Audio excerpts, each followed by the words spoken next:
तू मन हे मीची करी, माझिया भजनी प्रेम धरी, सर्वत्र नमस्कारी मज एकाते. ज्ञानेश्वरीच्या 9व्या अध्यायाचं चिंतन आपण करत आहोत आणि या 9व्या अध्यायातील शेवटचा जो श्लोक आहे 34 क्रमांकाचा, मन्मना भवमद भक्तो मद्याजी माम नमस्कुरु मामे वैश्यसी युक्तवैव मात्मानं मत्परायणः, या श्लोकाचं व्याख्यान ज्ञानोबाराय करत आहेत. ह्या एका ओवीमध्येच या श्लोकातील जी 3 पदं आहेत, 3 गोष्टी ज्या सांगितलेल्या आहेत, 4 गोष्टीतील 3 गोष्टी, त्याचं भाष्य एकाच ओवीमध्ये केलेलं आपल्याला आढळून येतं. तू मन हे मीची करी यामध्ये मन्मना भव या पदांचं व्याख्यान आहे. माझिया भजनी प्रेम धरी यामध्ये मदभक्ता भव याचं व्याख्यान केलेलं आहे. आणि माम नमस्कुरु या पदांचं व्याख्यान सर्वत्र नमस्कारी मज एकाते, म्हणजे 34वा जो श्लोक आहे त्याचा अर्धा जो भाग आहे त्या अर्ध्या भागाचं विवरण, स्पष्टीकरण एका ओवीमध्येच ज्ञानोबारायांनी आटपून टाकलेलं आपल्याला आढळून येतं. आणि असाच जो श्लोक 18व्या अध्यायामध्ये 65 क्रमांकाचा आलेला आहे, तिथं मात्र या मन्मना भव या पदावरतीच बऱ्याचशा ओव्या आपण काल पाहिल्या, 5-6 ओव्या एका पदाच्याच व्याख्यान केलेलं आपल्याला आढळतं. तू मन हे मीची करी, माझ्या भजनी प्रेम धरी, सर्वत्र नमस्कारी मज एकाते. तू हे मन मीची करी, तू काय कर, आपलं जे मन आहे ते मीची करी, मीची करी म्हणजे मदरूप कर, मत स्वरूप कर. कशाने? कर्माने ते पवित्र कर, ध्यानाने काय कर, स्थिर कर, ज्ञानाने ते काय कर, बाधित कर, आणि भक्तीनं काय कर, मत स्वरूप करून टाक. तू मन हे मीची करी. माझिया भजनी प्रेम धरी, माझ्या भजनी प्रेम धरी म्हणजे माझ्या भजनाच्या ठिकाणी काय कर, प्रेम धर. म्हणजे माझ्या प्राप्तीची जी काही साधनं आहेत की ज्यांना भजन असं म्हणतात, ती साधनं करत असताना ते मोठ्या प्रेमाने कर. त्या साधनांविषयी काय कर, मनामध्ये अत्यंत प्रेम धारण कर. आणि सर्वत्र मज एकाते नमस्कारी, आणि सर्व ठिकाणी भेद न पाहता मला एकाला काय कर, नमस्कार कर. असा या ओवीचा काय आहे, अर्थ आहे. तू मन हे मीची करी. जेवढा काही शास्त्राभ्यास आहे आणि जेवढी काही साधनं म्हणून सांगितलेली आहेत, ती सर्व साधनं मनाची स्थिरता परमात्म स्वरूपी होण्याकरिताच सांगितलेली आहे. जगात जेवढ्या काही साधना म्हणून ज्यांचं वर्णन येतं, त्या साधनांचं अंतिम जे तात्पर्य आहे, महातात्पर्य जे आहे ते कशात आहे की आपलं मन परमात्म स्वरूपी स्थिर व्हावं. जर आपण त्या साधना करूनही मन परमात्म स्वरूपामध्ये स्थिर होत नसेल तर त्या साधना सफल झाल्या, तो शास्त्राभ्यास सफल झाला असं आपण म्हणत नाही, तसं मानलं जात नाही. कालच आपण पाहिलं, आध्यात्मिक जे जीवन आहे त्या जीवनाला मोजण्याकरिता त्याची आध्यात्मिक उंची किती आहे हे मोजण्याचं परिमाण काय आहे, मीटर काय आहे, माप काय आहे, त्याला काय दंड काय निकष आहे. तर एकच निकष आहे, आपलं मन परमात्म स्वरूपामध्ये कितपत स्थिर झालेलं आहे त्यावरच आपण आतापर्यंत करत आलेली साधना ही सफल झालेली आहे की निष्फल झालेली आहे ते ठरणार आहे. कारण आपली पारमार्थिक उंची ही बाह्य रीतीनं मोजता येणारी नाही आहे. एखाद्याची स्मृती जर दांडगी असेल आणि त्याने काहीसा प्रयास केला असेल तर त्याला शास्त्र कंठस्थ होणं काही अवघड जात नाही. अनेक ग्रंथ तो काय करू शकतो, कंठस्थ करू शकतो, त्यातील उतारे जे आहेत ते काय करू शकतो, मुखोद्गत म्हणू शकतो. यावरून त्याची आध्यात्मिक उंची वाढलेली आहे असं आपल्याला म्हणता येत नाही. जर तो जसं बोलतो आहे तसंच जर त्याच्या वागण्यामध्ये दिसून येत असेल तरच त्याचा जो आध्यात्मिक प्रवास आहे तो योग्य दिशेने चाललेला आहे असं आपण म्हणत असतो. हा सर्व जो खेळ आहे, हा सर्व जो विषय आहे तो मनाशी संबंधित आहे. म्हणून आपलं जे मन आहे ते परमात्म स्वरूपाकडे कितपत लागलेलं आहे त्यावरूनच आपण केलेला शास्त्राभ्यास, आपण करत असलेली साधना, म्हणजे आपण करत असलेलं भजन हे योग्य दिशेनं चाललेलं आहे असं आपल्याला म्हणता येतं.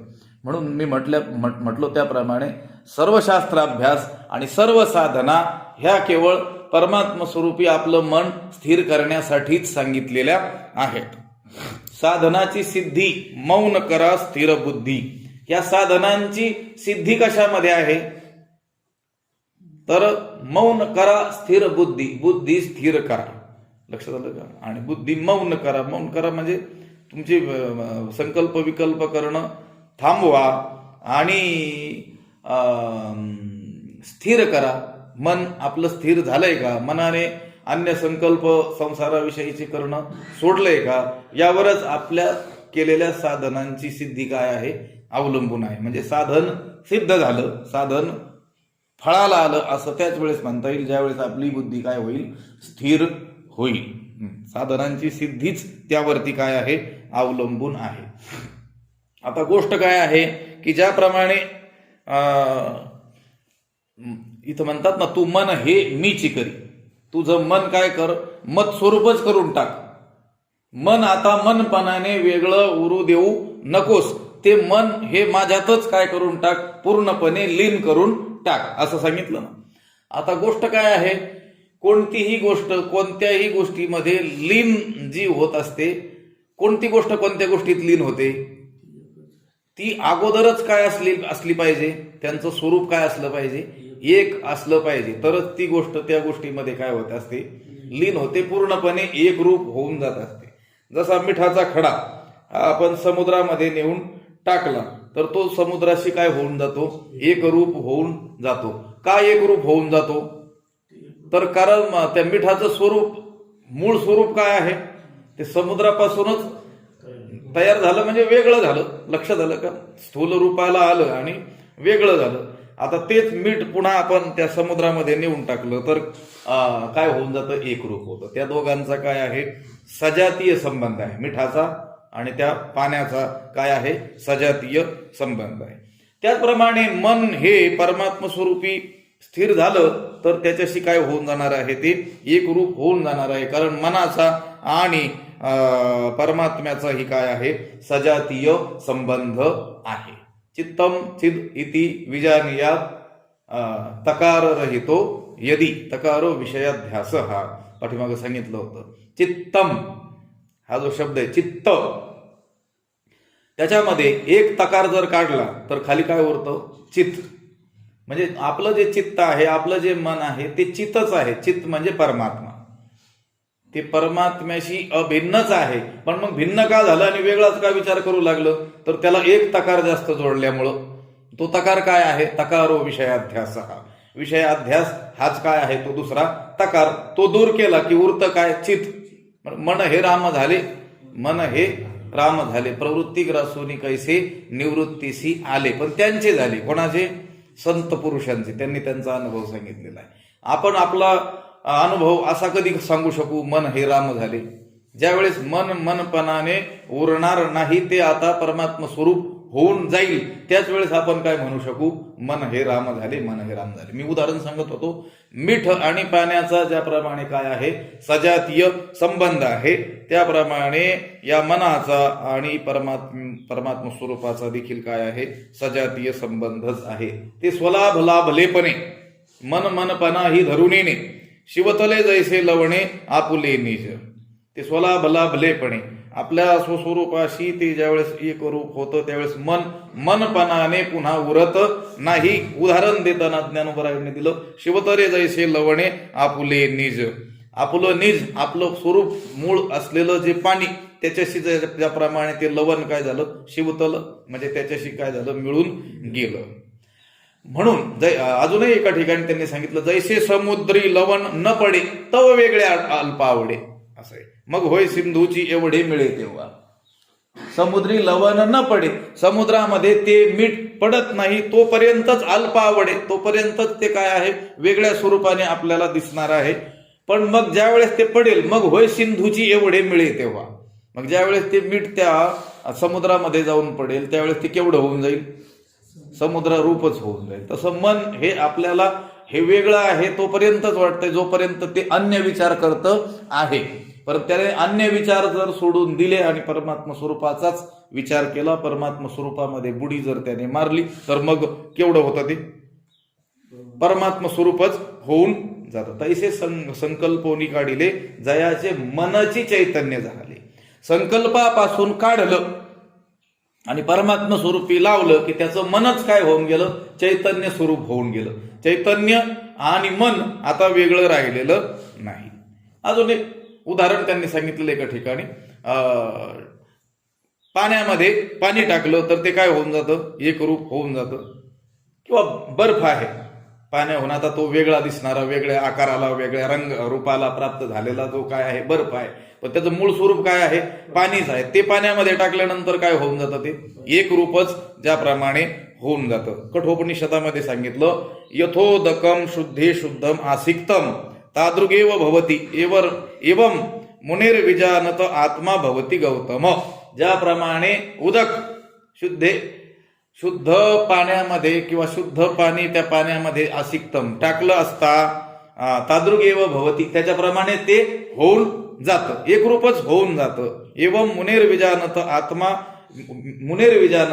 आत्मा भवती गौतम. त्याचप्रमाणे या मनाला ज्यांनी काय केलेलं आहे, जिंकलेलं आहे म्हणजे या बाह्य विचारांपासून ज्यांनी त्या मनाला आवरलेलं आहे आणि परमात्मा स्वरूपाचा विचार करण्याला प्रवृत्त केलेला आहे, ते आत्मा भवती गौतम. ते आत्मरूपच काय होतं, मन हे आत्मरूप होऊन जातं. इथं ज्ञानोबराय काय म्हणतात, मनमना भव पदाचं व्याख्यान, तू मन हे मीची करी, तुझं मन हे मीच करून टाक. त्याला उपाय आहे, त्याने अन्य संसाराचं चिंतन सोडून परमात्माचंच काय करायचं आहे, चिंतन करायचं आहे.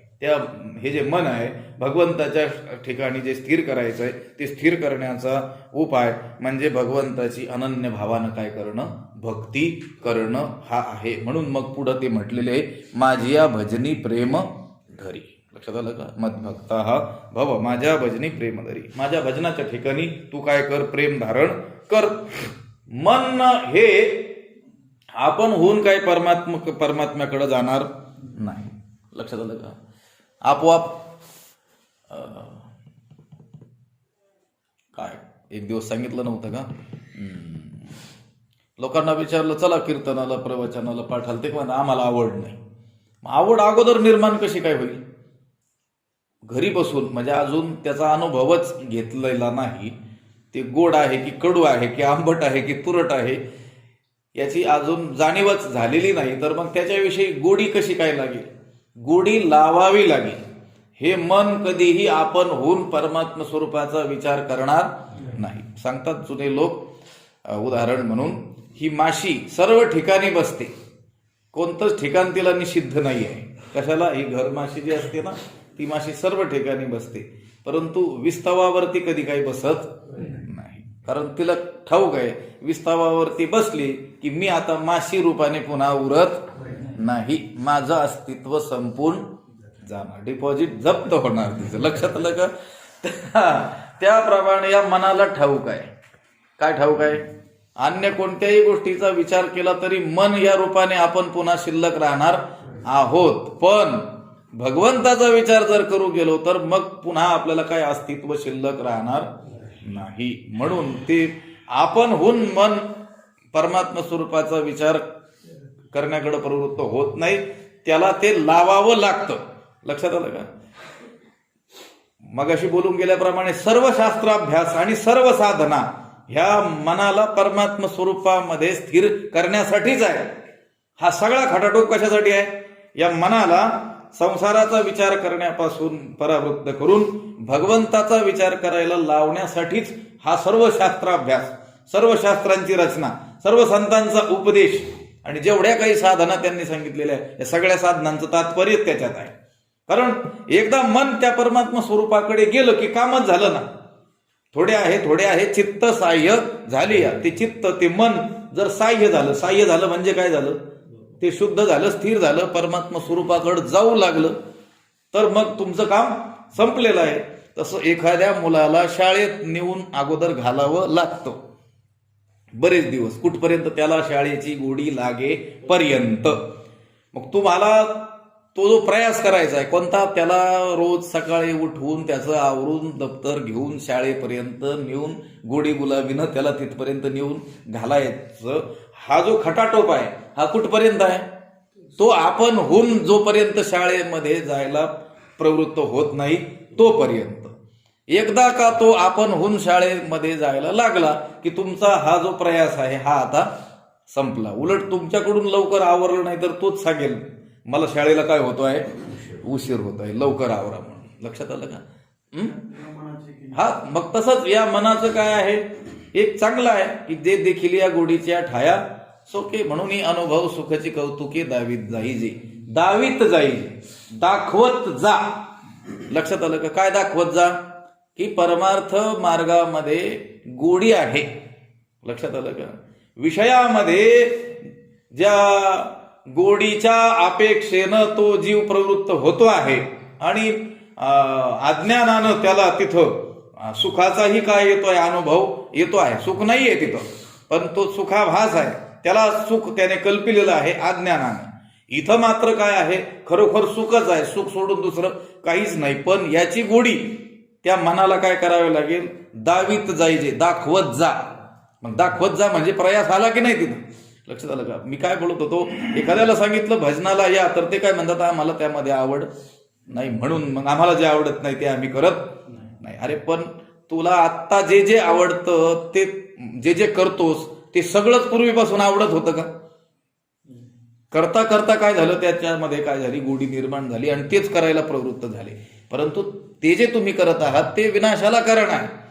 त्या दिवशी प्रमाण सांगितलं, ऐसे का हो न करा काही पुढे नाही नाश ज्या. मग असं का करू नये की पुढं ज्याचा काय होणार नाही? नाश होणार नाही. मनाला परमात्म स्वरूपाकडे लावण्यासाठी जो प्रयास करायचा आहे, जे अध्ययन करायचंय, जी साधना करायची आहे, त्या साधनेमध्ये मात्र काय असलं पाहिजे? प्रेम असलं पाहिजे. हे सांगतात ते. लक्षात आलं का? माझी या भजनी प्रेमदरी. नाहीतर मग भजन तर चालू आहे, लक्षात आलं का? साधना चालू आहे, शास्त्राभ्यासही चालू आहे, ध्यानधारणाही चालू आहे, उपासनाही चालू आहे. जेवढे काही साधनं सांगितले, तीर्थयात्रा, दिग्दान, यज्ञ, दान, तप, कर्म, हे सगळं चालू आहे. पण त्याच्यामध्ये जर प्रेम नसेल तर मन हे मीची करी याच्यामध्ये अडचण येईल ना. लक्षात आलं का? भगवंत म्हणतो तू मन हे मीची करी, हे मन मत स्वरूप करून टाक. मत स्वरूप होईल, पण ते मत स्वरूप करण्यासाठी सांगितलेली जी साधना आहे की जिला भजन असं म्हणतात, त्या भजनामध्ये काय असेल तर प्रेम असेल तर. लक्षात आलं का? अनेक लोक असेही आढळतील की आयुष्यभर साधना करताना आपल्याला दिसतील, भजन करताना दिसतील, परंतु त्यांचं मन थोडं देखील परमात्मा स्वरूपाशी एकरूप झालेलं दिसणार नाही. याचा सरळ अर्थ आहे की त्यांनी केलेल्या त्या साधनेमध्ये, त्यांनी केलेल्या भजनामध्ये काय नव्हतं? प्रेम नव्हतं. लक्षात आलं का? काय? प्रेमेविन भजन नाकाविन मोती, अर्थाविन पोथी वाचोनी काय? अर्थच कळत नाही, पोथी वाचून काय उपयोग? पण पोथी वाचण्याची ज्यांनी सुरुवात केलेली आहे आता त्याच्यासाठी सांगितलेलं नाही, पुन्हा सांगत असतो. लक्षात आलं का? पोथी वाचायला आरंभ केलेला बराच काळ झाला, पण अजून त्याचा अर्थ आपल्याला कळाला पाहिजे याची जिज्ञासाच उत्पन्न झाली नाही. त्या दृष्टीनं प्रयासच ज्याने केलेला नाही, म्हणून ज्याला अर्थच कळत नाही त्याच्यासाठी त्यांनी सांगितलं की अर्थाविन पोथी वाचोनी काय? ज्याने अजून सुरुवातच केली नाही वाचायला त्याच्यासाठी मात्र सांगितलेला अर्थ कळो, नाही तर नको कळो, वाचावी ज्ञानेश्वरी, हे लक्षात ठेवायचं, नाहीतर मग गडबड होऊन जाते सगळी. लक्षात आलं का? अर्थाविन पोथी वाचोनी काय, हे कोणासाठी? अनेक वर्ष वाचतो आहे पण अर्थ कळण्यासाठी काही प्रयत्न केलेला नाही. त्याच्यासाठी उदाहरण दिलेलं आहे, नाकाविन मोती. लक्षात आलं का? नाकच नाही आणि त्याला मोती प्राप्त झाला, मोठा जगातील सर्वश्रेष्ठ मोती प्राप्त झाला. त्या स्त्रीला म्हणा, नाकात आभूषण दागिनं धारण करणाऱ्या त्या स्त्रीला, ती जर नकटी असेल तर तो मोती काय आता कानात बांधायचा का? लक्षात आलं का? तसं प्रेमेविण भजन, तसं प्रेमाशिवाय हे भजनही काय आहे? व्यर्थ आहे. भक्तिप्रेमाविण ज्ञान नको देवा. लक्षात आलं? नित्य अभिमानतया माझी. भक्तिप्रेमाशिवाय मला ते कोरडं ज्ञानही नको. लक्षात आलं का? असं तुकाराम महाराज म्हणतात. तर ते ज्ञान देखील मला द्यायचं असेल तर कशाने युक्त दे? भक्ती आणि प्रेमाने युक्त दे. लक्षात आलं का? इथं ते म्हणतात, माझ्या भजनी प्रेम धरी, माझे भजन करी. असं नाही म्हटले, भजन करावंच लागेल, त्याच्याशिवाय पर्यायच नाही. भजन म्हणजे साधना. ती साधना केल्या वाचून मन हे मीची करी हे घडूच शकत नाही. पण मग ते भजन जे करायचं आहे ते वरवर करून चालणार नाही. कारण अंतरीची घेतो गोडी, पाहे जोडी भावाची. भावे विन भक्ती, भावाशिवाय ती भक्ती ठरणार नाही आणि ते भजन जे आहे ते भजन ठरणार नाही. मनामध्ये जर त्या भगवंताविषयी प्रेम नसेल तर ती केलेली साधना ही वरवर केवळ काय ठरणार आहे? बाह्य उपचार ठरणार आहे. म्हणून ते म्हणतात, माझ्या भजनी प्रेम धरी.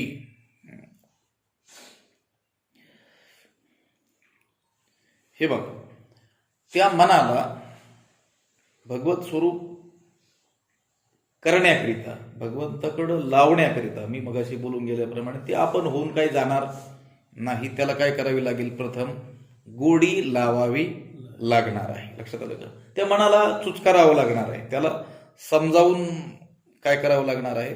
त्याला त्या परमात्म्याकडं लावावं लागणार आहे. अनेक अभंग आहेत संतांचे. मना एक करी म्हणे जाईन मी पंढरी. त्या मनाला काय करायचं? मनाला सांगाय, मना एक करी, हे मना तू एक असं कर. काय म्हण? मी पंढरी जाईन असं म्हण. लक्षात आलं का? कधी जायचं ते बघू, पण पंढरी विषयी काय कर? अगोदर त्याच्या मध्ये आवड आपण काय करावी? निर्माण करावी. त्या मनाला त्या पंढरीची काय लावावी?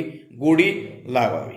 परत त्या मनाला समजावून सांगतात, ते सांगतात, न करी रे मना काहीच कल्पना, चिंती या चरणा विठोबाच्या. हे मना तू अन्य कोणत्याही काय करू नकोस, कल्पना करू नकोस, तर काय कर? या विठोबाच्या चरणाचं काय कर?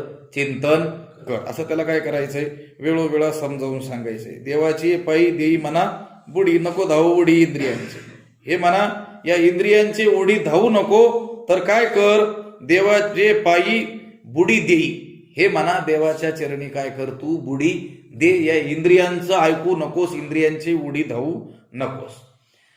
असं हे मनानेच मनाला काय कर? तुका म्हणे काय मनाशी संवाद आपला आपल्याशीच काय करायचा आहे?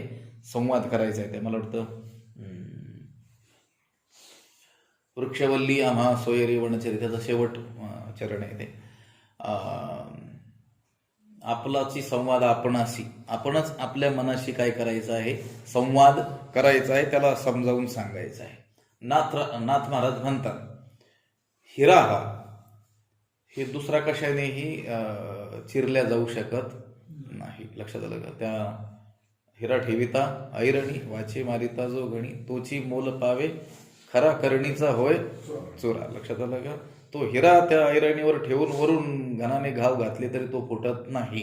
परंतु त्याला आपल्याला हवा तसा जर चिरायचा असेल तर तो दुसऱ्या हिऱ्यानेच म्हणजे हिरकणीनंच त्याला काय करावं लागतं? चिरावं लागतं. त्यांनी उदाहरण दिलं, जेवी म्हणजे ज्याप्रमाणे हिरेनी हिरा चिरीजी, ज्याप्रमाणे हिऱ्याने हिरा कापावा तेवी मनेची मन धरीजी, त्याप्रमाणे मनानेच काय करावं? मनाला धरावं. मनाला तुम्ही बळजबरीनं, लक्षात आलं का? त्याच्यावरती काही दबाव टाकून तुम्ही त्याला भगवत स्वरूपाकडे नेऊ शकत नाहीत. लक्षात आलं का? त्याच्यामध्ये अफाट काय आहे? शक्ती आहे. लक्षात आलं का? तो तुमचं कधीही ऐकू शकत नाही. पण त्याला जी गोष्ट पटली, म्हणून मनाची एक निकी, या मनाची एक गोष्ट चांगली आहे की त्याला जिथं गोडी वाटेल तिथं मात्र तो काय करतोय, ते मन सोखतय. येणे स्वसे मन झाले हाव भरी, परत माघारी. ते सोकलं पाहिजे. लक्षात आलं का? त्याला ते सोकवण्याकरिता अगोदर काय करावे लागेल, गोडी तिथं लावावी लागेल. आणि ती गोडी लावताना बळजबरीनं नाही लावावी लागेल. ही व्यसनी लोक दुसऱ्या माणसाला व्यसनाची दीक्षा देत असताना त्याला बळजबरीनं ते त्यामध्ये प्रवृत्त करत नाहीत. लक्षात येतं एक माझं बोलणं? एका व्यसनी माणसाला जर दुसरा व्यसनी माणूस तयार करायचा असेल, निर्व्यसनी असलेल्याला व्यसनाची काय द्यायची असेल, दीक्षा द्यायची असेल, तर ते काय त्याला बळजबरीनं धरून त्याला ते हे करतात का? नाही, त्याला काय करतात, गोडी गुलाबीनं, लक्षात आलं का, त्यामध्ये ओढत असतात. तसं या मनाला आता भगवत स्वरूपाकडे घेऊन जायचंय, भगवंताविषयीचा विचार त्याला करायला लावायचा आहे. तर मग ते कसं करावं लागेल? प्रेमानेच करावं लागेल ना. मनाला भगवत स्वरूपाची आवड निर्माण करण्याचं माध्यम म्हणजे भजन आहे. भजन म्हणजे साधना. साधना म्हणजे काय? तर संसाराचा विचार करणाऱ्या मनाला भगवंताकडं घेऊन जाण्याचा जो मार्ग आहे त्याला काय म्हटलेलं आहे? भजन. मग त्या भजन मार्गावरून मनाला घेऊन जात असताना कसं न्यावं लागेल? त्याच्या मानगुटाला धरून येईल का ते? कसं न्यावं लागेल? प्रेमाने न्यावं. म्हणून म्हणतात माझी या भजनी प्रेम धरी. लक्षात आलं का? पुन्हा मी त्याचं उच्चारण करतोय. मनाला संसाराकडून परमात्म्याकडे घेऊन जाण्याचा जो मार्ग आहे त्याला म्हणतात भजन. आणि त्या भजन मार्गावरून त्या मनाला आपल्याला घेऊन जात असताना कसं घेऊन जावं लागेल? प्रेमाने, गोडी गुलाबीनं. लक्षात आलं का? त्याच्या अनुकूल त्याला बोलून बोलून काय करावं लागेल? तिथं घेऊन जावं लागेल. म्हणून माझी या भजनी प्रेम धरी. भजन हे दुसरं तिसरं काही नाही, मनाला परमात्म्याकडे घेऊन जाण्याचं माध्यम आहे. आणि ते माध्यम त्याकरिताच वापरल्या गेलं पाहिजे. लक्षात आलं का? भजन कशासाठी करायचे? देवाचे चाडे आळवावे देवा. देवाला आळवायचे म्हणजे भजन करायचे. कशासाठी? देवाची चाडे, देवाच्या इच्छेनंच, देवाच्या प्रसन्नतेसाठीच देवाचं काय करायचंय? ते भजन करायचंय. लक्षात आलं का? देवाला आळवायचंय, त्याला तर काय म्हटलेलं आहे? भजन. आणि मग ते कशासाठी, कसं करावं लागेल?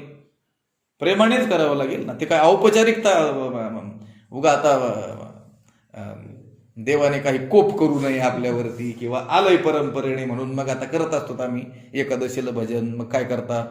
असं बळजबरीनं करून चालेल का? किंवा काही कामनापूर्तीसाठी, जयाची भजने भोगासाठी. लक्षात आलं का? अशा रीतीनं केलं तर ते भजन हे मनाला परमात्मा स्वरूपामध्ये एकरूप करण्यासाठी सहाय्यक ठरेल का? नाही ठरणार. कोणतं केलेलं भजन हे मनाला परमात्मा रूप करून टाकण्यासाठी सहाय्यक ठरेल? प्रेमाने केलेलं भजन. म्हणून माझी या भजनी प्रेमधरी. माझ्या भजनाविषयी काय कर? प्रेमधर. लक्षात आलं का?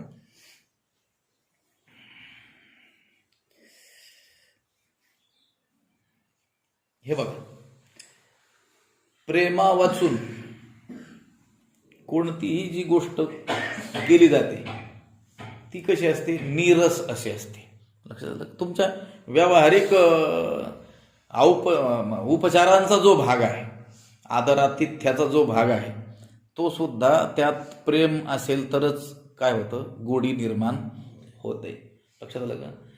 तुम्ही बाह्य उपचार किती केलेले आहेत याला मनुष्य, जो सद्विचारी मनुष्य आहे, सज्जन मनुष्य आहे, तो महत्व देत नाही. उदाहरणाने सांगू.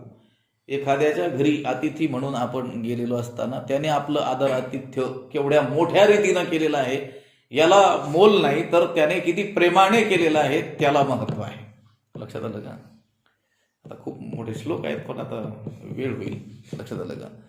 एखाद्या गरीबाच्या घरी तुमचं आदरातिथ्य तुमच्या योग्यतेप्रमाणे करण्यासाठी दुसरे काही उपचार द्रव्य नाहीत, पण कमीत कमी एक तांब्याभर पाणी, बसायला चटई, 2 शब्द गोड, हे तर त्याच्याकडे नक्कीच आहेत ना.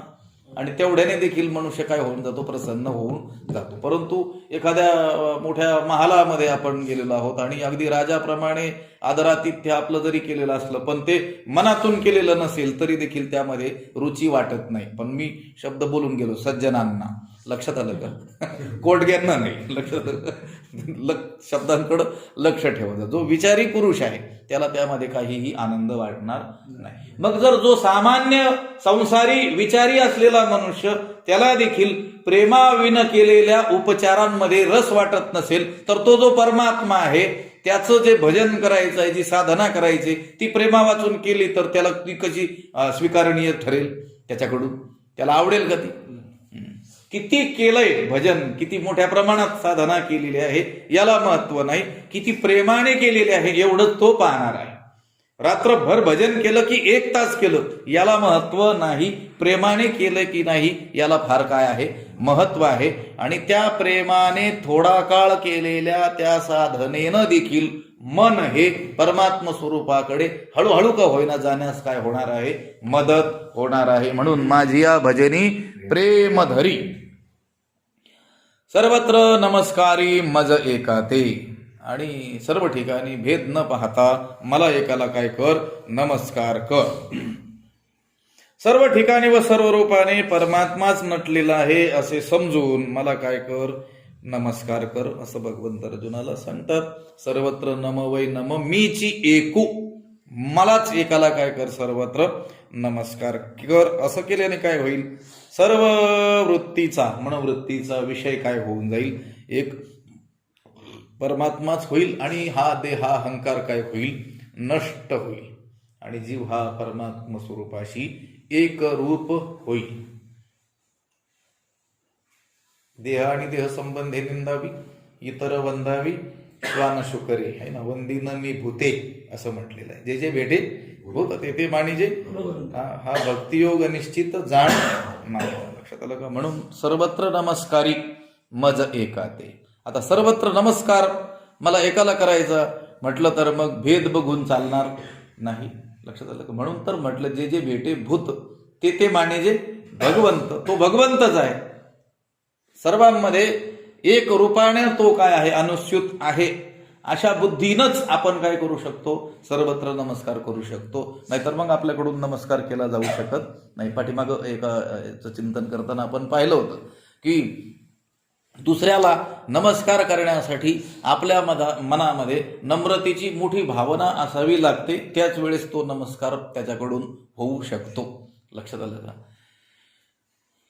ज्याला नमस्कार करायचा त्याच्या अत्यंत उत्कृष्टतेची भावना आणि आपल्या निकृष्टतेची भावना मनामध्ये असेल तरच काय घडू शकतो, नमस्कार घडू शकतो. मग जर एका माणसाला नमस्कार करण्यासाठी मनामध्ये या गोष्टींची आवश्यकता असेल तर सर्वत्रच नमस्कार करायचा आहे परमात्म्याला. त्याच्यासाठी मनामध्ये काय कशी आवश्यकता असणार आहे की सर्वत्र त्याला अभेद दर्शन व्हावं लागणार आहे. लक्षात आलं का? भेद जो आहे, भेद न पाहता काय करावं, त्याला परमात्माच अनुभवता आला पाहिजे. त्याच वेळेस तो काय करतो आहे, सर्वत्र भगवंताला नमस्कार करतो आहे. सर्वत्र नमस्कारी मज एका ते. हे बघा, आपलं जे शास्त्र आहे ना, ते शास्त्र इतकं सूक्ष्म आहे आणि इतक्या वैज्ञानिक रीतीनं त्याची रचना आहे की हळूहळू आपल्याला ते परमात्म स्वरूपाकडेच घेऊन जात आहे. अगदी कुठूनही जिथे असो तिथपासून. लक्षात आलं का? अगदी आता आपण बघून आलो अपिचेत सुदुराचारो, अत्यंत दुराचार्यातील दुराचार्यापासून अत्यंत उत्कृष्ट कुळात जन्माला आलेल्या एखाद्या योग भ्रष्ट असलेल्या महात्म्यापर्यंत आपल्या शास्त्रामध्ये अशा साधना आहेत की त्याला तो जिथे आहे तिथपासून परमात्मा स्वरूपाकडे त्या घेऊन जाणारे आहे. लक्षात आलं का?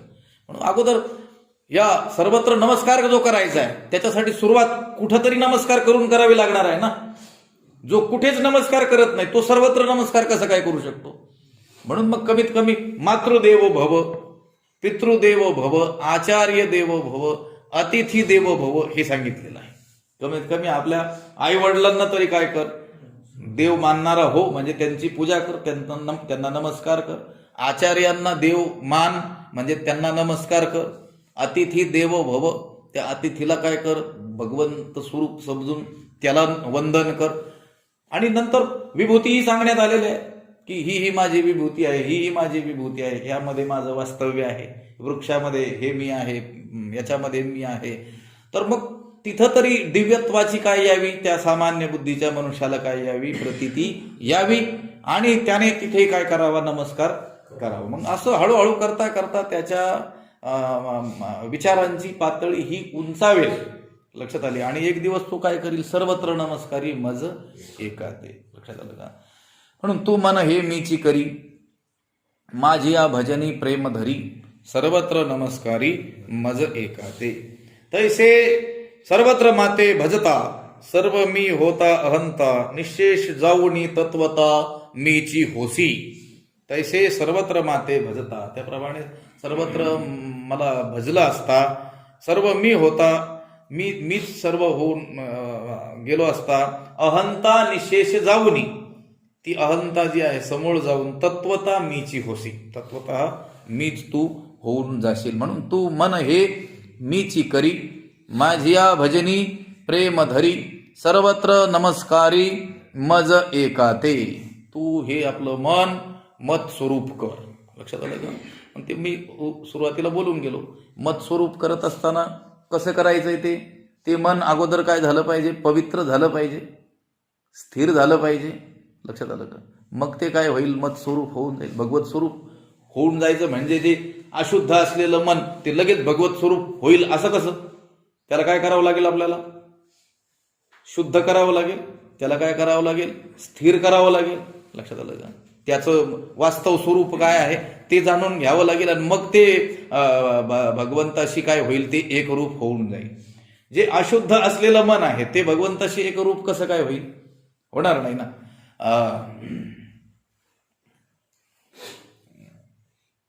आचार्यांनी काय गीता भाष्यामध्ये एक पंक्ती येते ना,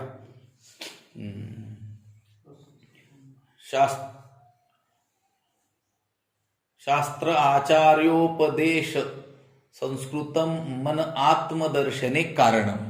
आत्मदर्शन, भगवत स्वरूपाचा साक्षात्कार करण्यामध्ये कोणतं मन कारण आहे, कसं मन असेल तर भगवंताचा साक्षात्कार होतो, आत्म्याचा साक्षात्कार होतो. तर त्यांनी सांगितलं शास्त्र आचार्य उपदेश संस्कृतम मन.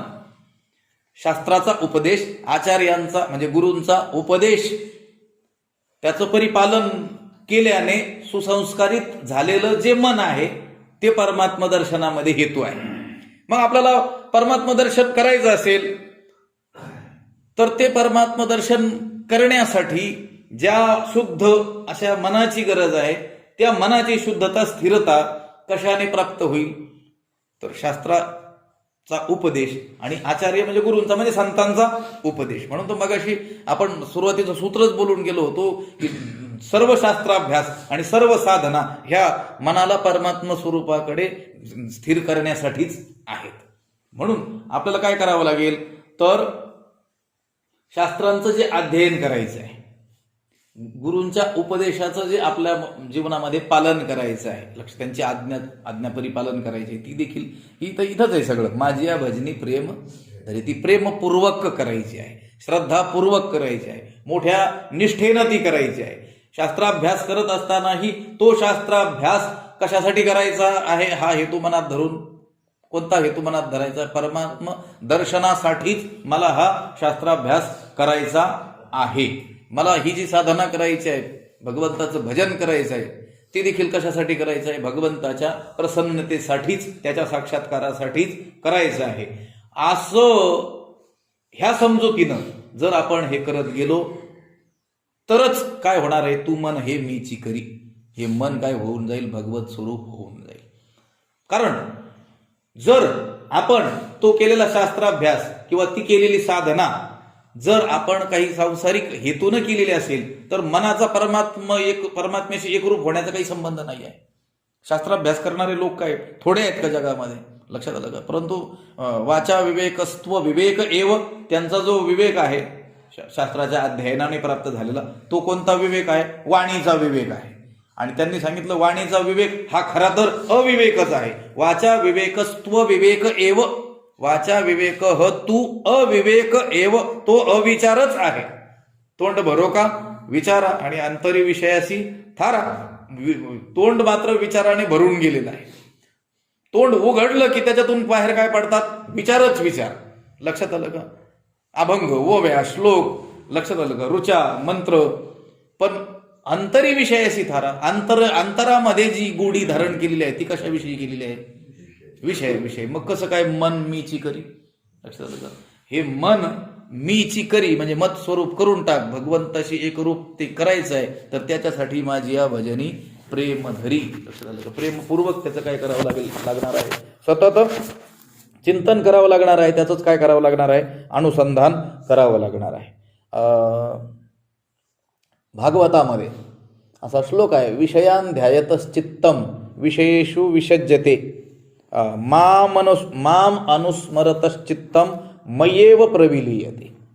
विषयाचं ध्यान करणारं चित्त हे विषयेषु विसज्जते म्हणजे त्या विषयामध्येच काय होतं? डुंबून जातं. तसंच भगवंत म्हणतोय माझं चिंतन करणारं जे चित्त आहे मयी एव प्रविलीयते, माझ्यातच काय होतं? ते विलीन होऊन जातं. तू मन हे मीची करी. तिथं नाथ महाराजांनी भाष्य करताना बऱ्याचशा ओव्या आहेत. त्यामध्ये त्यांनी असं म्हटलंय, जो करी विषयाचे ध्यान तो होय विषयी निमग्न. जो विषयाचं ध्यान करतो तो सतत कशामध्ये निमग्न होऊन जातो? विषयामध्ये. जो करी सदा माझे चिंतन तो चैतन्य घन मीची होय. आणि जो सतत माझं चिंतन करतो तो मी जो चैतन्य घन आहे तोच होऊन जातो. मग आता आपण ठरवायचंय, गोविंद गोविंद मना लागलिया छंद, मग गोविंद ते काया भेद नाही देवा ताया. त्या गोविंद गोविंदाचं मनाला काय लागलं? छंद लागला. लक्षात आलं का? तर मग काय होऊन जातं? मग गोविंद ते काय भेद नाही देवा तया. देवात आणि त्याच्यात काय राहत नाही? भेद राहत नाही. देव स्वरूपच ते त्याचं मन होऊन जातं. लक्षात आलं का? पुढच्या दोन ओव्या त्यांनी दृष्टांत दिलेले आहे. दृष्टांत जाऊ द्या. तर त्यांनी सांगितलं आवडी माझे जे चिंतन. मला तुम्हाला जो शब्द सांगायचा आहे तिथला, आवडी माझे जे चिंतन चिंता चिंतिते पण विरोणी होय चैतन्य घन मदरूप पण या नाव. इथं जे म्हटलंय ना, तू मन हे मीची करी म्हणजे तुझं मन मदरूप कर, मत स्वरूप कर, माझ्याशी एकरूप कर. पण मदरूप होणं म्हणजे काय? त्याची व्याख्या नाथ महाराजांनी केलेली आहे. ते म्हणतात आवडी माझे जे चिंतन. माझं जे चिंतन आहे ते कसं करतोय? तो आवडीनं करतोय. चिंतन करतोय पण कसं करतोय? आवडीनं करतोय. चित्त चिंता चिंतिते पण त्या चित्ताने केलेलं जे चिंतन आहे ते विरोणी होय चैतन्य घन. ते विरोणी चित्त विरून जाऊन काय होऊन जातं? चैतन्य घन होऊन जातं. याला म्हणतात मदरूपपण या नाव. त्याला म्हणायचं मदरूपण. आता मनपणाने न उरणं याला काय म्हणायचं? मदरूप होऊन जाणं. पण तिथलाही महत्वाचा शब्द आहे आवडी. पण इथं पुढच्या पदात म्हटलेले माझी या भजनी प्रेम धरी. माझ्या भजनाविषयी प्रेम जर धरलं तर मग बरोबरच तू मन हे मीची करी. मन हे मत स्वरूप करण्याला काय होईल? मदत होईल. माझे प्राप्ती लागी जाण हे गा मुख्य लक्षण. माझे ध्यान माझे भजन मदरूपपण तेणे होय. मदरूपता माझ्याशी त्या मनाची एकरूपता जी करायची आहे ती कशाने होईल? ते म्हणतात माझे प्राप्ती लागे जाण हेची गा मुख्य लक्षण. माझ्या प्राप्तीसाठी हेच मुख्य लक्षण आहे. माझे ध्यान माझे भजन. माझंच ध्यान आणि माझंच काय करणं? भजन करणं. म्हणून त्या भगवंताच्या भजनाविषयी काय असलं पाहिजे? प्रेम असलं पाहिजे. ते मोठ्या आवडीनं केलं पाहिजे. मग ते काय होईल? तू मन हे मीची करी. ते मन काय होईल? मत स्वरूप होऊन जाईल. तू मन हे मीची करी माझे भजनी प्रेम धरी सर्वत्र नमस्कारी मज एका ते. यामध्ये अर्ध्या श्लोकाचं काय झालं? भाष्य झालेलं आहे. मध्याजी जे पद आहे त्या वरच्या अर्ध्या भागातलं त्याचं व्याख्यान इथं करत आहेत. त्यामध्ये 3 पदाचं भाष्य केलं. मन्मना भव, मद्भक्ता भव आणि माम नमस्कुरु. मध्याजी शब्दाची व्याख्या या पुढच्या ओवीत करतात. माझेनी अनुसंधाने देख, संकल्प जाळणे निशेख, मध्याजी चोख याची नाव. माझेनी अनुसंधाने देख. देख म्हणजे पहा. माझेनी अनुसंधाने म्हणजे माझ्या वेधाने. माझं काय लागलं, त्याच्या मनाला वेध लागला. माझं काय करतोय, तो अनुसंधान करतो आहे. निशेख संकल्प जाळणे. संकल्प जाळणे हे बघ अर्जुना, माझ्या वेधाने म्हणजे माझाच वेध त्याच्या मनाला लागला, माझाच छंद त्याने घेतला. तर त्याने त्या घेतलेल्या छंदाने काय झालं, निशेख संकल्प जाळणे, पूर्णपणे संकल्पाची राख रांगोळी झाली. लक्षात आलं का? संकल्प काय झाले, संपूर्णतया जाळून टाकले. जाळणे यालाच काय म्हणायचं, ते म्हणतात याची नाव चोख मध्याजी. यालाच म्हणायचं उत्तम मध्याजी. लक्षात आलं का? शुद्ध मध्याजी म्हणजे माझ्याच उद्देशाने भजन करणारा. मत याजी माझ्यासाठीच जो यजन करतो आहे, म्हणजे जे जे साधन आहे ते करतो आहे, ते कोणासाठी, मत प्रित्यर्थ माझ्यासाठीच. नाही, ब्रह्मार्पणम ब्रह्मावीर ब्रह्माग्नो ब्रह्मणा होतं ब्रह्मैव तेन गंतव्यम ब्रह्म कर्म. जे जे काही करीतो देवा काय ते देवा समर्पे. मी जे जे काही करीतो सेवा ते देवा समर्पे. जे जे काही मी सेवा करतो आहे ती कशासाठी करतो आहे, देवाला समर्पण भावनेनंच मी करतो आहे. माझेनी अनुसंधाने देख. देख म्हणजे पहा. माझेनी अनुसंधाने माझ्याच ध्यासाने ज्याने काय केलं, निशेख संकल्प जाळणे. मनातील जे संकल्प आहेत, विविध संकल्प आहेत, वेगवेगळ्या फळांविषयी जे काय आहेत संकल्प आहेत, ते त्याने काय केले, संपूर्णपणे जाळून टाकले. ज्याने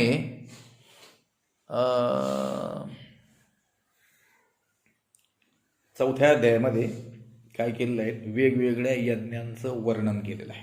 चौथ्या अध्यायामध्ये ते सर्व यज्ञ त्याने केले, पण कसे, मद अर्पण बुद्धीनं केले. माझ्यासाठीच त्याने ते केले. आणि ते मद अर्पण बुद्धीनं माझ्यासाठीच ते यज्ञ करत असताना माझ्या अखंड ध्यानाने, त्याच्या मनाने माझं काय घेतला, ध्यास घेतला. अखंड त्याने काय केलं, माझ्या मनाने माझं ध्यान केलं, अनुसंधान केलं. आणि त्या ध्यानाने मनातले विविध फळांचे जे संकल्प आहेत ते काय केले, संपूर्णपणे जाळून टाकले. जाळून टाकणं यालाच काय म्हणायचं, शुद्ध मध्याजी म्हणायचं. म्हणजे माझ्याच उद्देशाने भजन करणारा. चोख शब्द आणखी जोडला. मध्याजी शब्दाचाच खरा अर्थ आहे की माझ्यासाठीच यजन करणारा. लक्षात आलं का? पण तिथं आणखी चोख शब्द त्यांनी ज्ञानोबारायांनी जोडलेला आहे, शुद्ध मध्याजी. कारण त्या मध्याजी शब्दामध्ये सुद्धा फेरफार केला जाऊ शकतो. मध्याजी म्हणजे माझ्यासाठी यजन करणारा. तिथं ते म्हणतील, एखाद्या व्याकरणामध्ये गडबड करून काय करतील, माझ्यासाठी यजन करणारा असा अर्थ न करता माझं यजन करणारा असा अर्थ करतील. पण माझं यजन कशासाठी, अन्य फळाच्या प्राप्तीसाठी. लक्षात आलं का? माझ्यासाठी यजन करणारा हा अर्थ वेगळा आणि माझं यजन करणारा हा अर्थ वेगळा. संत हे देखील भजन करतात, पण त्यांचं भजन देवासाठी आहे. आणि सर्वच बाकीचेही भजन करतात, पण ते भजन कशासाठी आहे, संसाराचं साधन म्हणून आहे. मग भजन क्रिया तर सारखीच दिसते, भजन करणारे तर दोन्ही दिसतात. लक्षात आलं का? तसं मध्याजी शब्दाचा अर्थ एक असाही करता येईल, कसा, माझं यजन करणारा. पण तुझं जे यजन तो करतो आहे तो जर संसारासाठी करत असेल तर तो शुद्ध मध्याजी होणार नाही. लक्षात आलं का? लक्षात येतं की तर चोख शब्दाची काय योजना ज्ञानोबारायांना करावी लागली. शुद्ध शब्द त्याच ठिकाणी वापरला जातो जिथं अशुद्धतेची काय आहे, भीती आहे. लक्षात आलं का? ही जाहिरात करताना सांगावं लागतं ना, शुद्ध देशी घी, याचाच अर्थ डालडा सुद्धा लोक विकतात. लक्षात आलं का? म्हणून तर तिथं तो शब्द लिहावा लागतो ना. नाही तर लिहिण्याची काय गरज आहे? हा, निष्ठावान वारकरी याचाच अर्थ काही निष्ठावान नसलेलेही असतात, म्हणून तर हे वेगळे आहेत हे जाणवण्याकरता निष्ठावान शब्द जोडावा लागतो. लक्षात आलं का? ही खरी माणसं आहेत. मग याचाच अर्थ बाकीचे काही बरेचसे खोटे सुद्धा आहेत. इथं चोख मद्याजी, चोख शब्द का जोडावा लागला? मद्याजी शब्दाचाच जर अर्थ असेल माझ्यासाठी यजन करणारा, तर तसं नाही. लोक खूप बुद्धिवान आहेत. त्या मद्याजी शब्दाचं व्याकरण दृष्ट्या वेगळा एखादा समास करून माझं यजन करणारा असाही अर्थ काढतील. लक्षात आलं? जसं तर ते तत्वमसी महावाक्याचा खरा काय अर्थ आहे? ते ब्रह्म तू आहेस, हा अर्थ आहे ना. ते तू आहेस म्हणजे दोघं एक रूप आहेस. पण भक्ती मार्गी जे लोक आहेत त्या तत्वमसी पदाचा अर्थ काय करतात? तस्य त्वम असी, त्याचा तू आहेस दास. लक्षात आलं का? ते न त्वम असी, लक्षात, त्याच्यामुळं तू आहेस. लक्षात आलं का? असे अर्थ करतात समाज, बुद्धिवान लोक असतात. तसं मद्याजी शब्दाचा सुद्धा अर्थ करतील माझं यजन करणारा. मग सगळेजण यजन करतात, देवाचंच करतात, पण कशासाठी करतात हा प्रश्न आहे ना. भक्त कुणाला म्हटलं जातं? भक्ती करणाऱ्याला. लक्षात, भगवंताची भक्ती करणाऱ्या. पण कशासाठी भक्ती करणाऱ्याला? भगवंत प्राप्तीच्या इच्छेनंच भक्ती करणाऱ्याला काय म्हटलं जातं? भक्त. बाकीच्याही भक्ती करत नाहीत का? करतात, पण कशासाठी? संसारासाठी. मग त्यांना भक्त म्हणण्यात येईल का? जाऊ द्या, आता ह भ प लिहित असतात तुम्ही. लक्षात आलं का? हरिभक्ती परायण. लक्षात आलं का?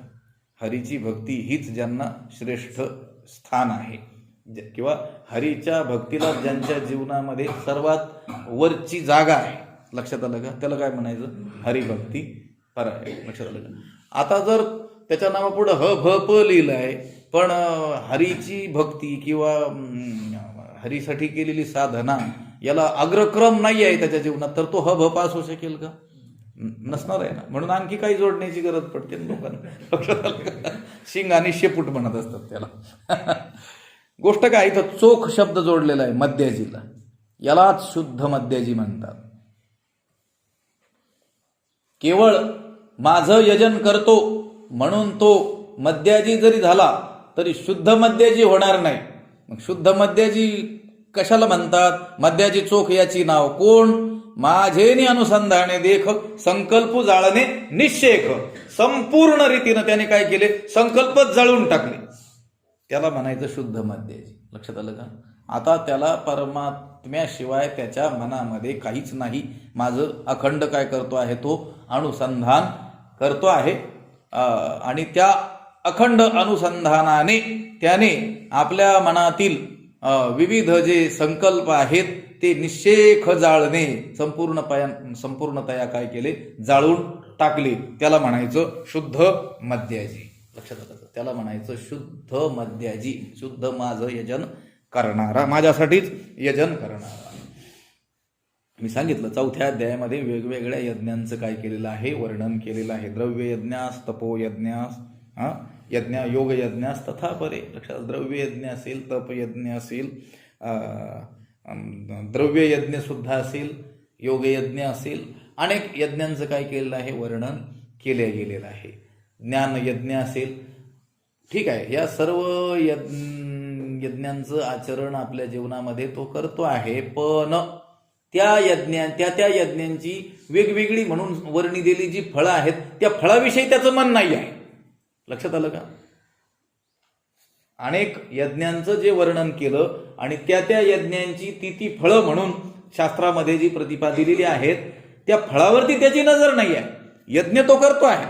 लक्षात आलं का? आता वर्णव्यवस्था आहे, ब्राह्मण, क्षत्रिय, वैश्य, शूद्र.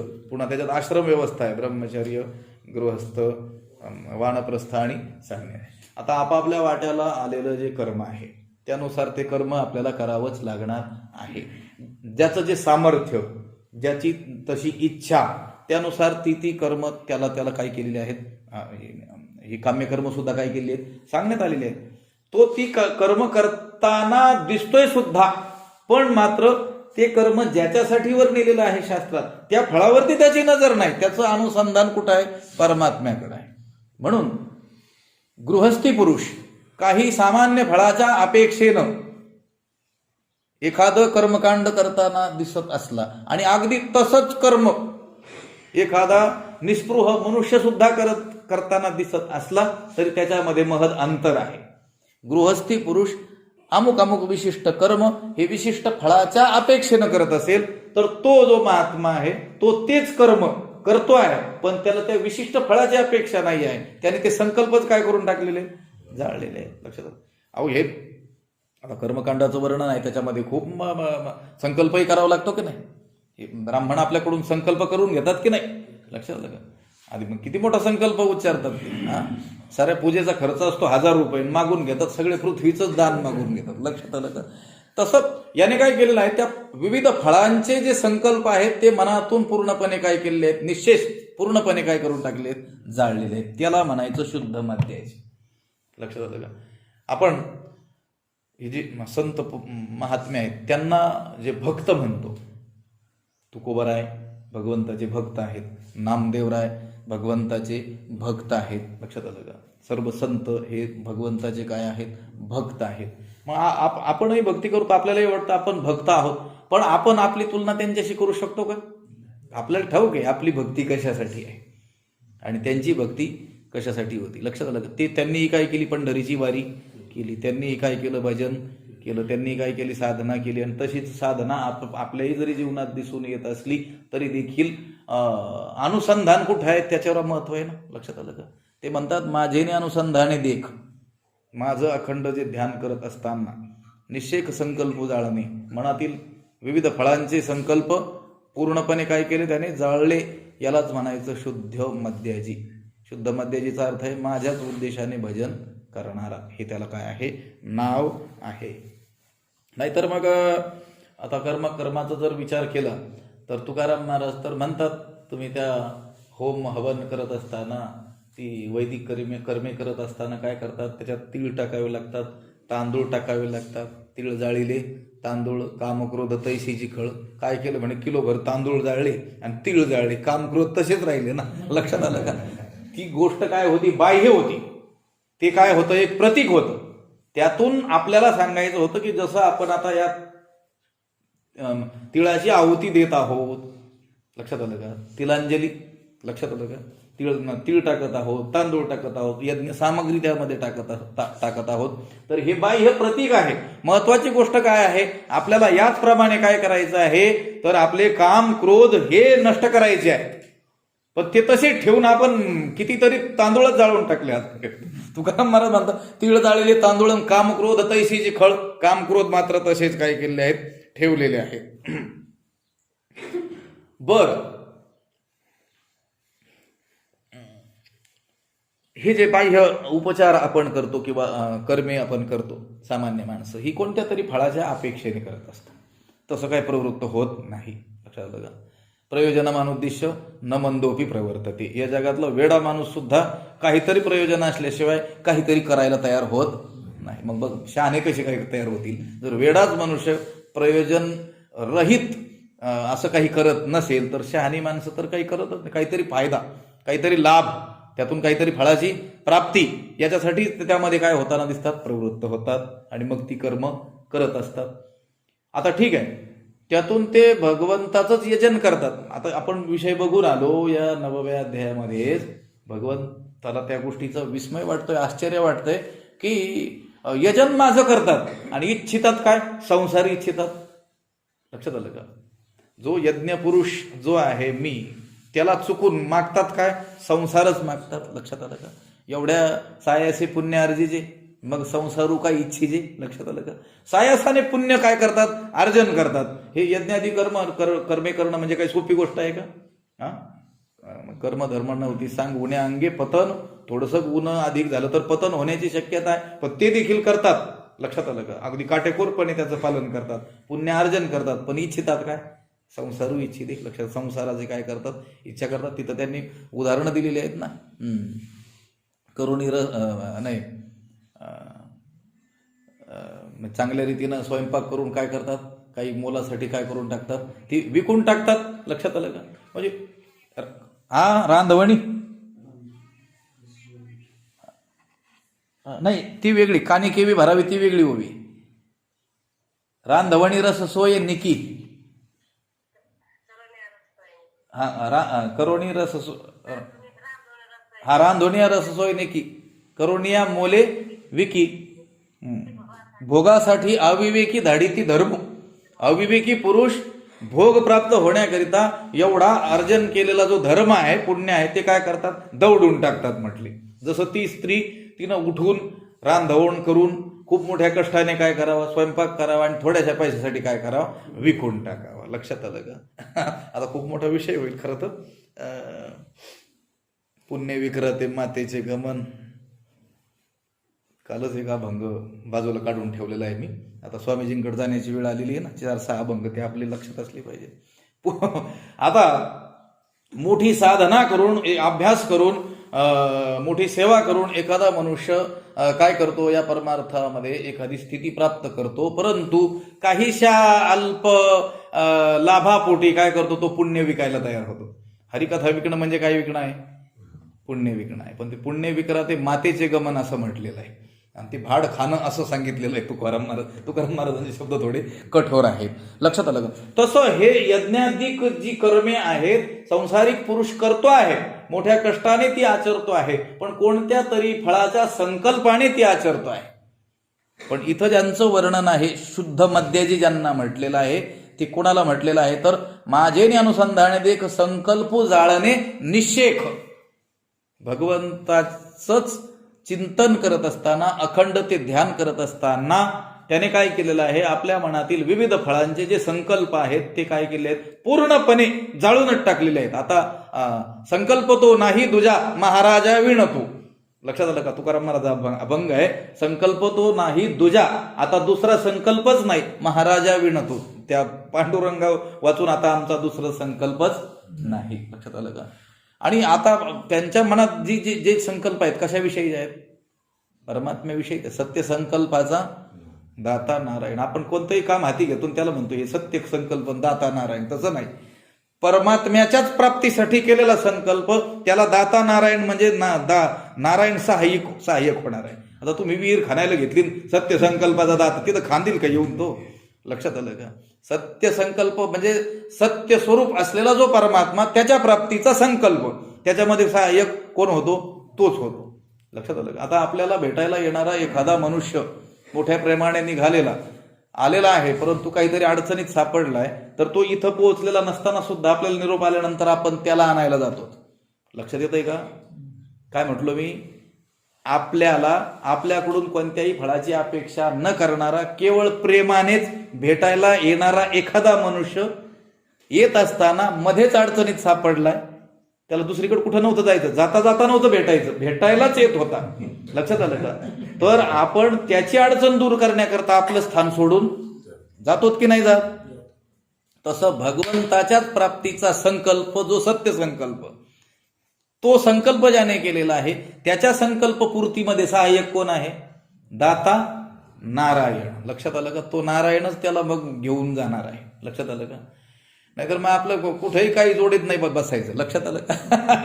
काहीतरी व्यापार करायला सुरू केला म्हटलं, आता सत्य संकल्पाचा दाता नारायण. नारायणाला काही काम नाही का दुसरं? लक्षात आलं का? सगळे संकल्प तर जाळले पाहिजेत असं त्यांनी सांगितलेलं आहे. संकल्प जाळणे निषेख. माझ्याने अनुसंधाने देख संकल्प जाळणे निषेख. मद्याजी चोख याची नाव. आणि ऐसा मिया अथिला होशी तेथ माझियाची स्वरूपा पावशी. हे अंतकरणीचे तुझपाशी बोले जात असे. हे अर्जुना, हे अंतकरणातलं गुह्य मी तुझ्याजवळ बोलतो आहे. काय गुह्य आहे?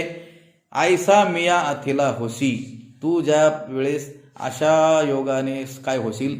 संपन्न. माझ्या योगाने काय होशील? संपन्न होशील. मिया अथिला होशी. माझ्या योगाने तू काय होशील? संपन्न होशील. तेथ माझियाची स्वरूपा पावशी. तेव्हा माझ्याच स्वरूपाला तू काय होशील?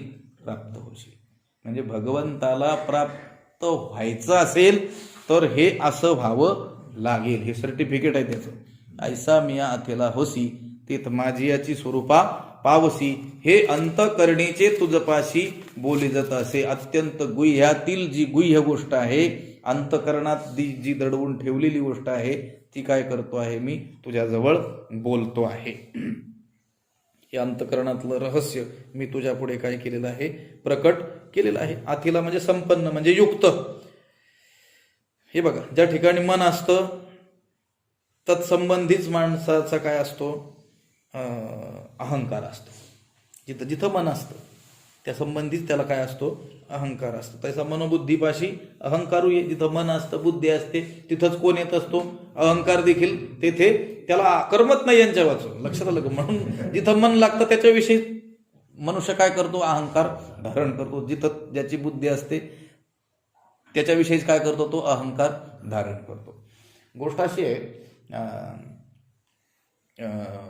गुलाबराव महाराजांना प्रश्न विचारलेला आहे की जगात सर्वात सुंदर कोण कोण त्यांनी सांगितलं, ज्याला जो आवडतो तो. लक्षात आलं का? कारण त्या सौंदर्याच्या किंवा श्रेष्ठतेच्या, मोठेपणाच्या ज्या कल्पना आहेत त्या काय आहेत, भिन्न आहेत. लक्षात आलं का? आता ही जगत सुंदरी झाली कोणीतरी, दरवर्षी ते लोक आपले हे विकण्यासाठी करत असतात. ते कॉस्मेटिक जे उत्पादनं आहेत त्याची विक्री भरमसाठ होण्याकरिता स्पर्धा घेतात आणि ही जगातली सुंदर स्त्री, हा जगातला सुंदर पुरुष, नंतर मग ते जाहिराती करतात आणि त्या वस्तू आपण विकत घेतो. लक्षात आलं का? पण आता माकडांना, गाढवांना जर विचारलं तर जगात सुंदर, ते म्हणतील ही काय सुंदर आहे, हिला तर शेपूटच नाही म्हणतील. लक्षात आलं का? झालेली होती गोष्ट, सांगितली होती कधी. ज्यावेळेस सीतेचं अपहरण रावणाने केलं आणि त्या रावणावरती विजय मिळवून, युद्ध करून, वानरांच्या सहाय्याने सगळेजण आले अयोध्येला, त्यावेळेस त्या वानरांनी सीतामातेला पाहिलंच नव्हतं. फक्त हनुमंतराय ज्यावेळेस गेलेले होते त्या लंकेमध्ये, अशोक वाटिकेमध्ये, त्यावेळेस पाहिलेलं होतं. बाकीच्या वानरांनी पाहिलंच नव्हतं. मग त्यांची चर्चा सुरू झाली की बाबा, ज्या सीतेला आणण्यासाठी एवढं मोठं युद्ध झालं, इतके वानर गेले किंवा अनेक राक्षसांचा संहार आपण केला, ती नेमकी कशी आहे, त्यांच्या मनात उत्सुकता लागली. म्हणून मग एक दिवस राजदरबार भरवला गेला. भगवंताच्याही मनामध्ये आलं की यांना सीतेला पाहण्याची काय आहे, उत्सुकता आहे आणि यांचा आदर सत्कारही केला पाहिजे, सन्मानही केला पाहिजे, शाल श्रीफळ देऊन त्यांचा सन्मान केला पाहिजे. त्यावेळेस त्यांची चर्चा चालू झाली, चला चला आता सीतामातेला पाहायला जायचो, अतिशय सुंदर असली पाहिजे म्हणे ती. सगळे त्या वानर वानरी आणि जमले दरबारात, आणि सीतामाता ज्यावेळेस त्या दरबारात आल्या त्यावेळेस मग त्यांची चर्चा सुरू झाली. मग ह्या सीतेसाठी युद्ध झालं का म्हटले, ही काय सुंदर आहे, हिला तर शेपूट सुद्धा नाही. कारण ज्याची त्याची सौंदर्याची कल्पना काय असते, भिन्न असते. लक्षात आलं का? त्या वानरांमध्ये चांगलं सुंदर लांब शेपूट असणं हे सौंदर्याचं काय आहे, लक्षण आहे. माणसामध्ये वेगळं आहे. पण ही व्याख्या मात्र सर्वत्र फिट बसते, कोणती, ज्याला जो आवडतो तो जगात सर्वात सुंदर. लक्षात आलं का? गोष्ट का सांगितली मी, कुठून निघालं होतं, उगाच गोष्ट सांगायची म्हणून सांगितली ती. लक्षात आलं का? आयसा मिया आथिला होसी तेथ माझियाची स्वरूपा पावशी. गोष्ट आहे, तैसा मनोबुद्धीपाशी अहंकारू ए. मन जिथे लागलेलं असतं त्याचाच मनुष्य काय करत असतो, अहंकार धारण करत असतो. आता हे मन जर परमात्म स्वरूपाविषयी लागेल तर ते कशाचा अहंकार धारण करील, परमात्म स्वरूपाचाच काय करील, अहंकार धारण करील. इथं आहे आयसा मिया अथेला होसी, याप्रमाणे माझ्या योगाने तो ज्यावेळेस काय होशील, संपन्न होशील, तेथ माझियाची स्वरूपा पावशी, तेव्हाच काय होशील, तेव्हा मलाच काय होशील, प्राप्त होशील. आता संसाराला प्राप्त होण्याचं काही कारण नाही. माझी याची, माझ्याच स्वरूपाला प्राप्त होशील, याचाच अर्थ अगोदर ते मन हे दुसऱ्या स्वरूपाला काय झालेलं होतं, प्राप्त झालेलं होतं. लक्षात आलं का? ते संसाराचं चिंतन करत होतं, विषयांचं चिंतन करत होतं, त्यामुळं ते तत्त स्वरूपच होऊन गेलेलं होतं. पण जेव्हा तू माझ्या योगाने असा संपन्न होशील, असा संपन्न कसा, यावर 2 ओव्यामध्ये सांगितलेला. तू मन हे मीची करी, माझ्या भजनी प्रेम धरी, सर्वत्र नमस्कारी मज एकाते, माझे अनुसंधाने देखो, संकल्प जाळणे निश्चेख, मध्याजी चोख, याची नाव आयसा. लक्षात आलं का? इतकं शिक्षण झालं पाहिजे. लक्षात आलं का? आयसा मिया अथिला होसी, माझ्या योगाने जेव्हा तू संपन्न होशील, तेथ माझी याची स्वरूपा पावशी, माझ्याच स्वरूपाला काय होशील, प्राप्त होशील. हे जे मी तुला सांगतोय ना, हे माझ्या अंतकरणातलं गुह्य आहे. लक्षात आलं का? हे अजून मी कोणाजवळ बोललेलो नाही, हे चोरून ठेवलेलं आहे, पुढच्या ओवीत बोलतील. पण आता काय, वेळ आपली झालेली आहे, होऊन गेलेली आहे. पुंडलिक वरदा